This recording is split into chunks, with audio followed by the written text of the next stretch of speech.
Everyone, ఈరోజు మనం ఫార్మకాలజీలో pharmacokinetics and pharmacodynamics నేర్చుకుందాం. అసలు ఫార్మకాలజీ అంటే ఏంటి? స్టడీ ఆఫ్ డ్రగ్స్ని మనం ఫార్మకాలజీ అని అంటాం. ఈ ఫార్మకోకైనెటిక్స్ అండ్ ఫార్మకోడైనమిక్స్ అనేది two main branches of pharmacology. ఇప్పుడు ఫార్మకోకైనెటిక్స్ అంటే ఏంటో తెలుసుకుందాం. Pharmacokinetics, what the body does to the drug, అంటే మన లోపల ఒక డ్రగ్ ఇచ్చాక బాడీ ఏం చేస్తుందో దాన్ని మనం ఫార్మకోకైనెటిక్స్లో నేర్చుకుంటాం.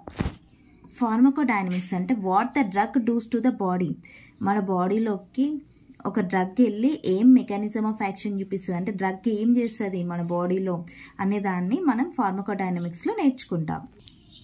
Pharmacokinetics includes absorption, distribution, metabolism, excretion.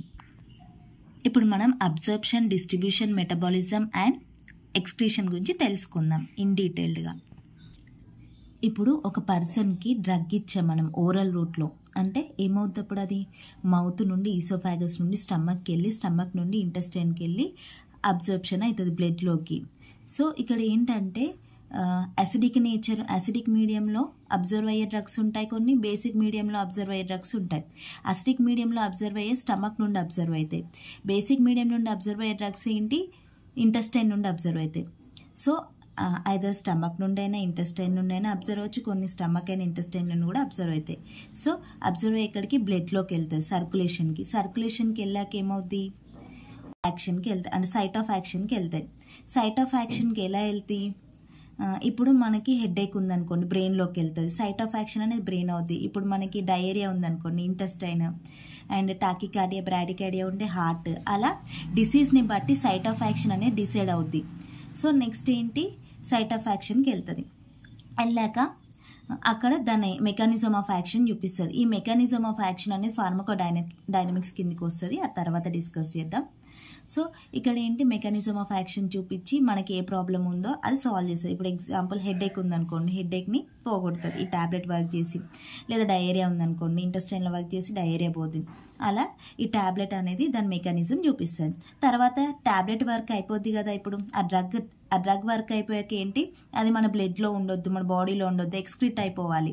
So next ఏం చేస్తుంది? అది బ్లడ్లోకి వస్తుంది. మళ్ళీ ఎందుకు బ్లడ్లోకి వస్తుంది అంటే, ఇప్పుడు చాలా డ్రగ్స్ ఏంటంటే నాన్ పోలార్గా ఉంటాయి. Most of the drugs non polar.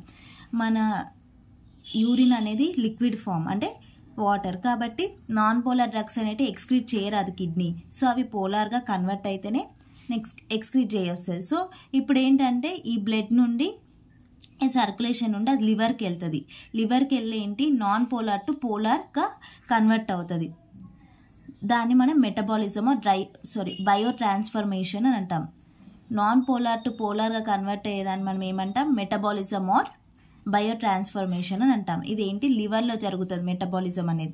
Next మళ్ళీ సర్క్యులేషన్కి వస్తుంది, అంటే బ్లడ్లోకి వస్తుంది డ్రగ్. తర్వాత కిడ్నీలోకి వెళ్ళి ఎక్స్క్రీట్ అవుద్ది. ఇది ప్రాసెస్. ఇప్పుడు చూడండి, మళ్ళీ ఒకసారి చెప్తాను. ఒక drug site of administration to సర్క్యులేషన్కి వెళ్ళడాన్ని మనం అబ్జర్ప్షన్ అని అంటాం. నెక్స్ట్ సర్క్యులేషన్ నుండి డిస్ట్రిబ్యూట్ అవ్వడం, అంటే సైట్ ఆఫ్ యాక్షన్కి వెళ్ళడాన్ని మనం డిస్ట్రిబ్యూషన్ అని అంటాం. నెక్స్ట్ మళ్ళీ ఆ సర్క్యులేషన్కి వచ్చి లివర్లోకి వెళ్ళి కన్వర్ట్ అవుతుంది చూడండి, నాన్ పోలార్ టు పోలార్, దాన్ని మనం మెటబాలిజం అని అంటాం. నెక్స్ట్ కిడ్నీలోకి వెళ్ళి యూరిన్గా ఎక్స్క్రీట్ అవ్వడాన్ని మనం ఎక్స్క్రీషన్ అని అంటాం. So absorption, distribution, metabolism and excretion, ఇవన్నీ ఫార్మకోకైనెటిక్స్లో మనం చదువుకుంటాం. ఫార్మకోడైనమిక్స్ అంటే ఏంటి? Mechanism of action. ఒక డ్రగ్ వెళ్ళి మన బాడీలో ఎలా వర్క్ చేసి క్యూర్ చేస్తుందో మెకానిజం ఆఫ్ యాక్షన్ని మనం డీటెయిల్గా ఎందులో చదువుకుంటాం? ఫార్మకోడైనమిక్స్లో చదువుకుంటాం. సో ఇప్పుడు ఫార్మకోకైనెటిక్స్ అనేది క్లియర్ అనుకుంటా.